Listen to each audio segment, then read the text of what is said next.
Зголемување на платите од 30%, 4% инфективен додаток, корекција на колективниот договор, бенефициран стаж и поголема заштита за здравствените работници, бара Конфедерацијата на синдикалните организации на Македонија.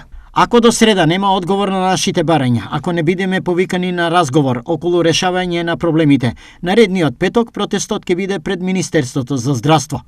Огромен дел од медицинскиот персонал заминува од државата поради мали плати.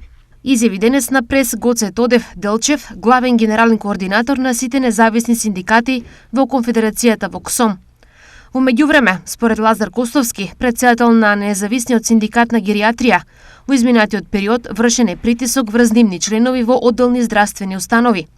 Целта на притисоците, како што нагласи, била да се отргнат од протести. По мое лично мислење, министерот не е вмешан во тоа. Вмешани се некои други синдикати, чии членови преминуваат кај нас. Доколку не престанат притисоците, ќе поднесеме тужби, најави Костовски.